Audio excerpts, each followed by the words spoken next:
ఆయనకి నాథుడేడి, ఆయనకన్నా పైన ఎవరుంటారు? అందుకే తనలో తానే రమిస్తూ ఉంటాడు ఎప్పుడు.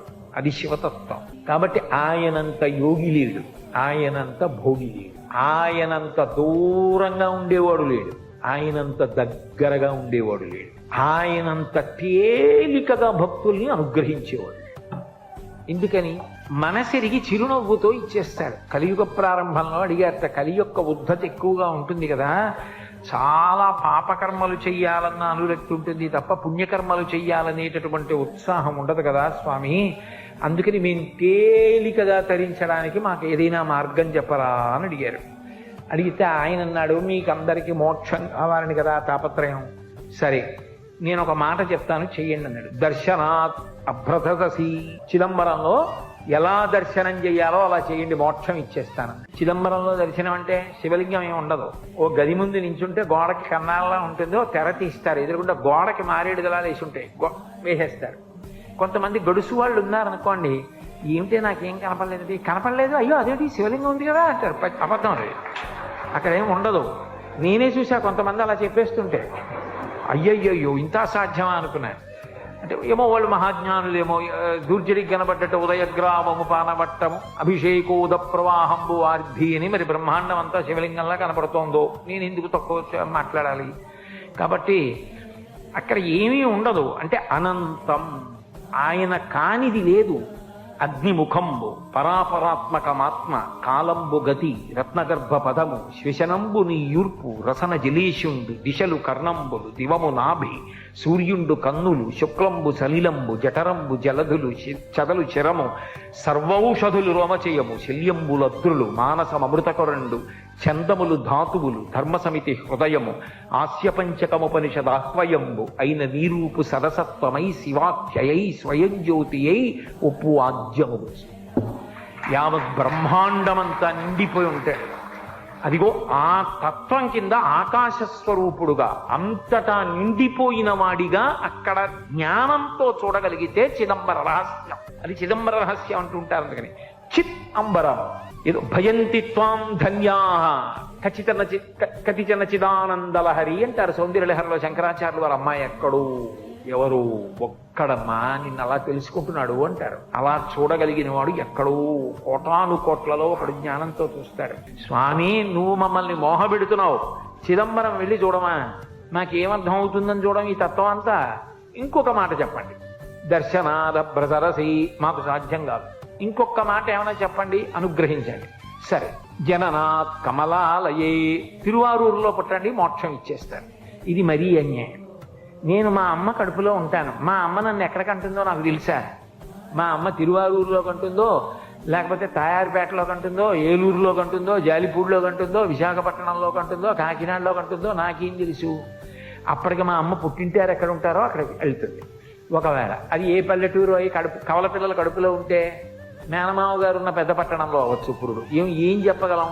అందుకని ఇదేం మాట స్వామి, నువ్వు కరుణామయుడవని నమ్ముకుని మేమొస్తే తిరువారూరులో పుట్టు ఇస్తానంటే ఏమిటి? నా వల్ల ఎలా సాధ్యం అవుతుంది? ఎక్కడున్నానో ఏం తెలుస్తుంది? ఆ కటిక చీకట్లో అమ్మ కడుపులో పడుకుని కుదరదు. ఇంకొక మాట చెప్పు. సరే, జననాత్ కమలాలయే, పుట్టడం నీ చేతిలో లేదు, చచ్చిపోతావా అని చెప్పించోట పోని. కాశ్యాంతో మరణాన్ముక్తి, బలవంతంగా చచ్చిపోవడం కాదు సుమా, సహజంగా నీ కర్తవ్యాలన్నీ అయిపోయాయి, కాశీ వెళ్ళిపో, ఇంకా నాకేం లేవు, నీ చేయవలసినవన్నీ చేసేసా, చెప్పులు ఇప్పేశా, ఇంకా నాకేం బెంగలేదు, మనవాళ్ళు కొడుకు చూసుకుంటాడు, కోడలు చూసుకుంటుంది, ఎందుకు వచ్చింది, హాయిగా వెళ్ళి కాశీలో ఉంటా, ఎప్పుడప్పుడు ఊపిరైపోతుంది. ఏమవుతుంది కాశీ ఉంటే అంటే? రామకృష్ణ పరమహంస దివ్య దర్శనం చేశారు. కాశీ పట్టణంలో ప్రాణోత్క్రమణమయ్యేటటువంటి సమయంలో మనుష్యులకు కాదు సమస్త భూతములకు శివానుగ్రహం కలుగుతుంది. నమస్తారాయచ అని రుద్రాధ్యాయంలో ఆయనకి పేరు. ఆయన నామమే తారకనామం.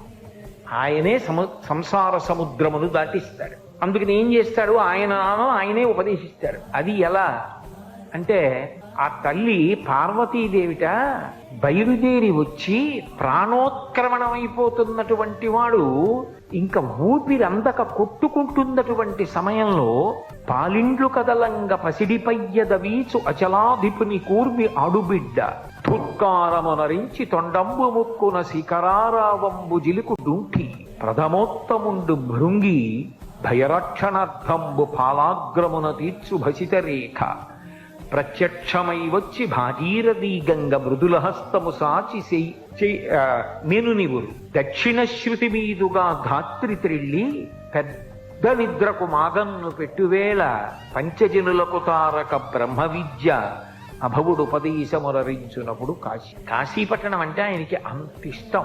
ఆయనే చెప్పుకున్నాడు పార్వతీదేవితో, మనం ఎన్నడూ ఈ కాశీని విడిచిపెట్టి ఉండం.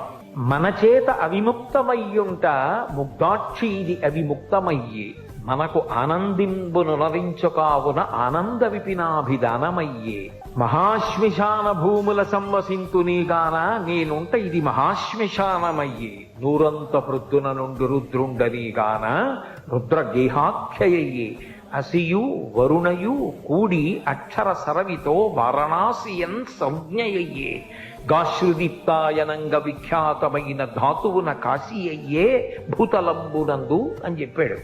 కాశీ నిత్య నివాసం, ఎప్పుడూ పార్వతీదేవితో శంకరుడు అక్కడ ఉంటాడు. అందుకని ఆ ప్రాణోత్క్రమణం అవుతూ చెమటలు పట్టేసి ఊపిరందక మనసు ఇంద్రియముల యొక్క శక్తులు వెనక్కి లాగేస్తుంది. కళ్ళు చూడవు, చెవులకి వినపడదు, ముక్కు వాసన చెప్పదు, ఊపిరి అందదు, చెమట. కొడుకేదో అంటూ ఉంటాడు, వినపడదు, పడుకోబెట్టేస్తుంటారు చాప మీద, బయట పడుకోబెట్టండి అంటారు, అదొక భయం. అటువంటి సమయంలో తులసి నీళ్లు పోస్తాడు, గుటకపడదు, ఎదురుగుండా భటులు. అంతటి భయంకర వేళ పాలిండ్లు కదలంగ పసిడిపయ్యదవీచు అచలాధిపుని కూర్మి ఆడుబిడ్డ పార్వతీదేవి వచ్చి విషినికర్రతో కాదుట, తన పవిట కొంగుతో విసురుతుందిట. అమ్మవారిని చూస్తూ తన్మయత్వంతో జగదంబ మా అమ్మ శ్రీమాత అని శాంతి పొందుతాడు. అచలాధిపుని కూర్మి ఆడుబిడ్డ ఠుత్కారమునరించి తొండంబు ముక్కున శిఖరారావంబు జిలుకు డూంఠి ఏనుక్కి 8 ప్రదేశముల నుంచి మదజలం కారుతుంది అని. ఆ డుంఠి గణపతి ఆ మదజలం తడిగా ఉంటుంది, సువాసనతో ఉంటుంది, అందుకే తుమ్మెదలు వాగుతూ ఉంటాయి. దాన్ని తొండం చివరి భాగంతో ముక్కు దగ్గర చిమ్ముతూ ఉపశాంతి కల్పిస్తాట. డుంఠి గణపతి బయలుదేరి వచ్చి కంఠవేది మీద చంద్రవంక ఉండి ఎడం పక్కకి తొండం తిరిగితే డుంఠి గణపతి అంటారు. కాశీపట్టణంలో ఉంటాడు అని వచ్చి ఆయన ధుత్కారమునరించి తొండంబు ముక్కున శిఖరారావంబు జిలుకు డుంఠి ప్రథమోత్తముండు భృంగి భయరక్షణార్థంబు పాలాగ్రమున తీర్చు భసిత రేఖ భయపడకురా అని 3 కాళ్లతో ఉంటాడు భృంగి. భృంగిచ్ఛానటనోత్కట కరిమదగ్రహీ స్ఫురన్మాధవ అంటారు శంకరాచార్యులు వారు. ఆ భృంగి ఎంత వశపడతాడంటే సేవకుల్ని కూడా అంత ప్రేమిస్తాడట శంకరుడు. అది యజమాని అంటే. చండీశ్వరుడు నిజానికి శివ కుటుంబంలో సభ్యుడు కాడు, మనందరిలా పుట్టిన నరుడు. కానీ ఆయన ప్రేమ చూసి ఏ స్థానం ఇచ్చాడంటే తను తినగా మిగిలినది తన కడుపున పుట్టిన బిడ్డలు కానీ కట్టుకున్న ఇల్లాలు కానీ తినడానికి వీల్లేదు. చండీశ్వరుడు తినాలని నియమం పెట్టాడు. అందుకే శంకరాచార్యులు వారు సౌందర్యలహరిలో శ్లోకం చేస్తూ నివృత్యై చండాంశ త్రిపురహర నిర్మాల్య విముఖై అంటారు. అది చండీశ్వరుడికి వెళ్తుంది. శివాలయంలో ప్రసాదం శివాలయంలో వదిలిపెట్టేయాలి, ఇంటికి పట్టుకెళ్ళకూడదు, అవన్నీ పిచ్చి మాటలు. చండీశ్వరుడికి చిటిక వేసి చూపించాలి ఆయనకి చెవుడండి అవన్నీ కావు. ఆయన ధ్యానమునందు ఉంటాడు, శివధ్యానంలో. చిటికల చెండి అని చిటిక వేస్తే కళ్ళు విప్పుతాడు. అంటాడు, స్వామి శివప్రసాదం పట్టుకెడుతున్నాను, పట్టుకెళ్ళు అంటాడు. చండీశ్వరుడికి చెందుతుంది కాబట్టి ఆయనకి చూపించి తీసుకెళ్ళాలి. అందుకే లోపలికి వెళ్ళి ఆయన్ని చూసి బయటకు వస్తున్నప్పుడు చండీశ్వరుడు ఉంటాడు ప్రదక్షిణంలో. నివృత్యై చండాంశస్త్రిపురహర నిర్మాల్య విముఖై. బిడ్డలకి కూడా ఇవాళ అధికారం చండీశ్వరుడికి ఇచ్చాడు. ఒక యజమాని అంటే తన మీద ప్రేమ ఉన్న వాళ్ళని గుర్తించి వాళ్ళ గురించి పరోక్షంలోనైనా అలా చెప్పి మెచ్చుకోవాలి. అంతేగాని ఎప్పుడు నే గొప్పవాణ్ణి కాదు, అంత గొప్పవాళ్ళు వాళ్ళు నన్ను అనుగమిస్తూ అని చెప్పాలి. అది యజమానికి ఉండవలసిన లక్షణం. అది శివుడు చూపిస్తాడు ఇంటి యజమానిగా ఎలా ఉండాలో. కాబట్టి ఆ భృంగి బయలుదేరి వస్తాడు. ఆయన 3 కాళ్లతో ఉంటాడు. చిత్రం ఏంటంటే ఆ భృంగి అంటే ఎంత ఇష్టమో తెలుసా? ఆ భృంగి కోసం మెడతాడు పార్వతీదేవితో కలిసి. కాంచీపురంలో భృంగి మంటపం అని ఏకాంబరేశ్వర దేవాలయానికి బాగా బయటికి ఉంటుంది, కామకోటి మఠం వైపు. పర్వదినాల్లో పల్లకీలో అమ్మవారితో కలిసి సుగంధ కుంతలాంబతో కలిసి ఆ భృంగి మంటపానికి వస్తాడు. వచ్చి భృంగికి దర్శనం ఇచ్చి లోపలికి వెడతాడు. విద్యాశంకర దేవాలయంలో శృంగేరిలో గోడ మీద ఉంటాడు భృంగి, చెక్కబడి 3 కాళ్లతో ఉంటాడు భృంగీశ్వరుడు ఒక్కడే. అటువంటి భృంగి వచ్చి ప్రథమోత్తముండు, ప్రథమ గణాల్లో ఉత్తముడు, భయపడకురా నీకేం బెంగలేదని బొటనవేలుతో విభూతి పెడతాట. ఎవరికి? కాశీపట్టణంలో ప్రాణోత్క్రమణం అవుతున్న వాడికి. మళ్ళీ వెనక్కి వచ్చి గుర్తు తెచ్చుకుంటూ ఉండండి. ప్రథమోత్తముండు భృంగి భయరక్షణార్థంబు పాలాగ్రమణ తీర్చు భసిత రేఖ ప్రత్యక్షమై వచ్చి భాగీరథి గంగ మృదుల హస్తము సాచి మేను నివురు. చల్లటి తల్లి, ఆ గంగకి అధిష్టాన దేవత గంగమ్మ ఉందే, ఆవిడ రూపంతో తెల్లటి బట్ట కట్టుకుని నడిచి వస్తుంది గంగమ్మ. గంగమ్మ అనుగ్రహిస్తుంది. గంగకి అధిష్టాన దేవత ఉంది, ప్రతి నదికి ఉంది. తెలిస్తే తెలిసినట్టు ఉండాలి, తెలియకపోతే తెలియనట్టు ఉండాలి. అంతేగాని నదులకు ఉంటారా? నదులు పుణ్యజలాలా? నదుల్లో స్నానం చేస్తే పుణ్యం వస్తుందా? అదో మెట్ట వేదాంతం. మరి అలాంటప్పుడు నదుల గురించి పురాణాలు అన్నింటిలో అంత గొప్పగా ఎందుకు మాట్లాడారు? శంకరాచార్యులు వారు నర్మదాష్టకం ఎందుకు చేశారు? గంగాష్టకం ఎందుకు చేశారు? నదులు గొప్పవి కాబట్టే కదా. గంగకి అధిష్టాన దేవత ఉంది, ఆవిడ ప్రీతి పొందుతూ ఉంటుంది. తాడేపల్లి రాఘవనారాయణ శాస్త్రి గారు గంగానదిలో స్నానం చేయడానికి వెళ్ళారు. గంగమ్మ అడిగింది, శాస్త్రి స్నానానికి వచ్చావు, ఏమి ఇస్తావని అడిగింది. ఆయన ఉంగరం తీసి వేయిపోయారు. అది నీకు అనుష్ఠానానికి కావాలి, ఆచమనం చేయడానికి, రేపు మీ ఆవిడ్ని అడిగి పట్రా అంది. ఆవిడ్ని అడిగి తీసుకెళ్ళి ఆయన గంగమ్మకి ఇచ్చారు. గంగమ్మ పలుకుతుంది, ఎందరికో పలికింది. అంతవరకు ఎందుకు? గురు శుశ్రూష చేశారు ముత్తుస్వామి దీక్షితారు వారు. గురువుగారి శరీరం వదిలిపెట్టేసే ముందు ప్రతిరోజు గురువుగారు స్నానం చేశాక శిష్యుడు స్నానం చేసేవాడు. ఆ రోజున దీక్షితారు వారిని పిలిచి, ఇవాళ నువ్వు ముందెళ్ళు, స్నానం చేసే ముందు గంగకి నమస్కరించి మునిగి చేతులతో తడువు, ఏది గంగమ్మ ఇస్తే తెచ్చుకో అన్నారు. ఆయన గంగమ్మకి నమస్కారం చేసి గురువుగారి ఆజ్ఞ అని గంగమ్మలో చేతులు పెట్టి తడివారు. వీణ దొరికింది. అందుకే మిగిలిన వీణలన్నింటికి యాళి, పౌరాణిక మృగం కిందకుంటుంది. ఒక్క దీక్షితారు వారికి వీణకి మాత్రం పైకి ఉంటుంది. అది గంగామాత ప్రసాదం. దీక్షితారు వారు ఆ వీణ వాయించేవారు.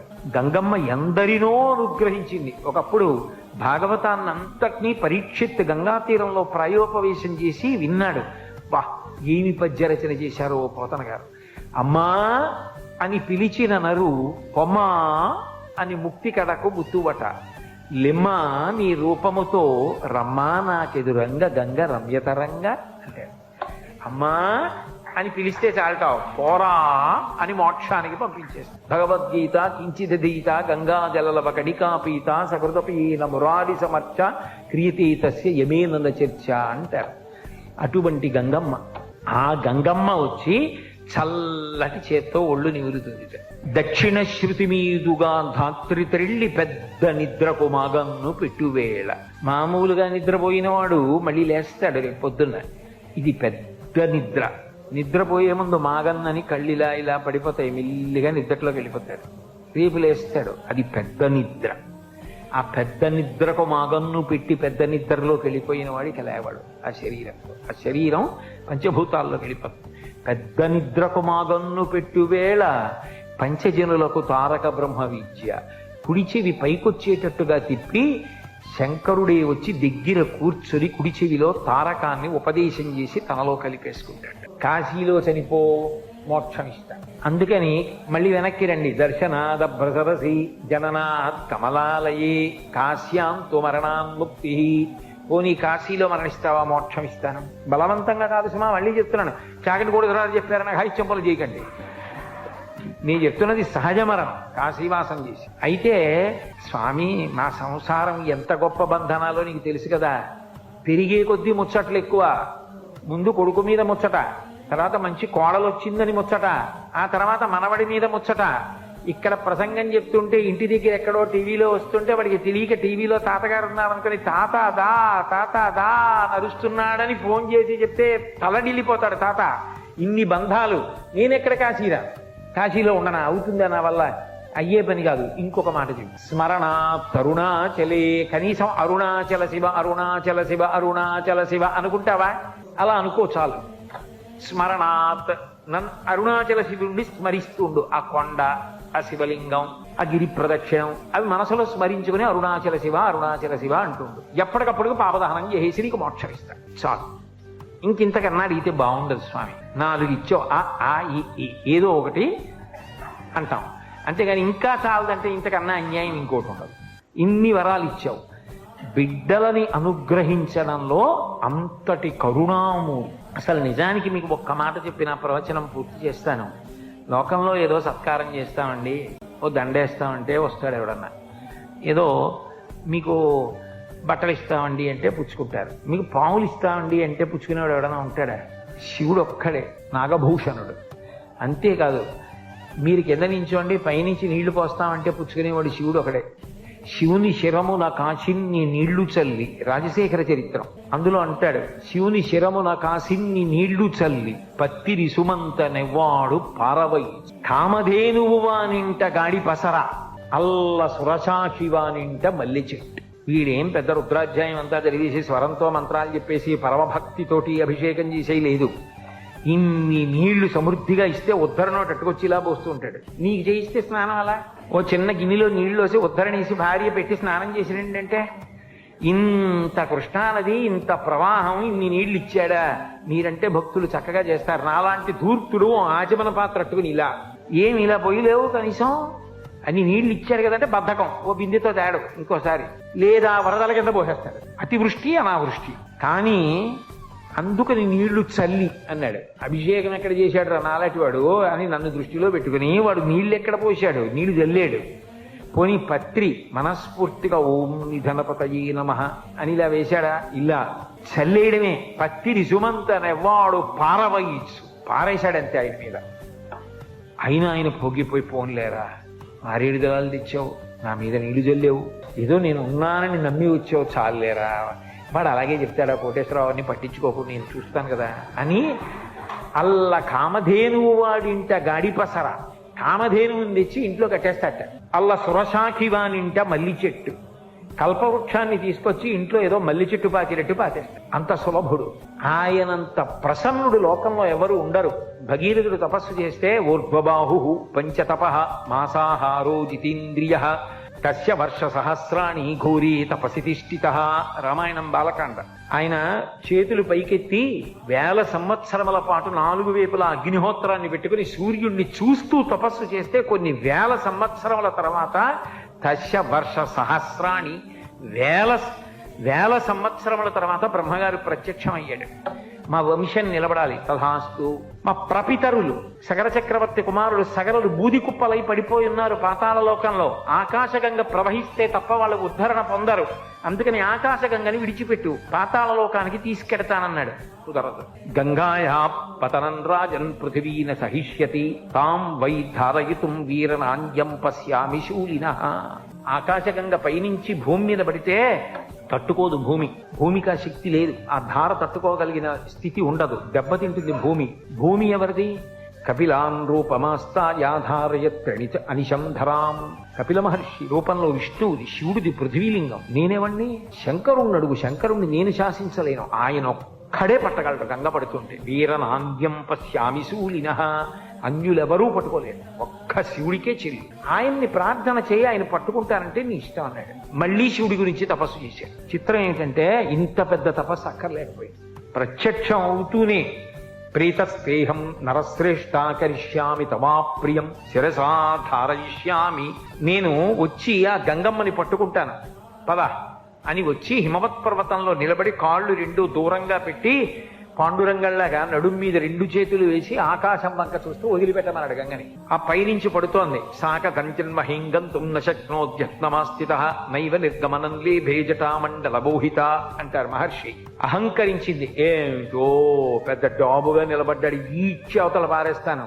పావులతో రాక్షసులతో మొసళ్లతో పడుతున్నప్పుడు శంకరుణ్ణి పెద్ద పట్టుకుంటానంటున్నాడు. ఈడ్చి పాతాళానికి తీసుకెళ్తా, అప్పుడు తెలుస్తుంది గంగంటే.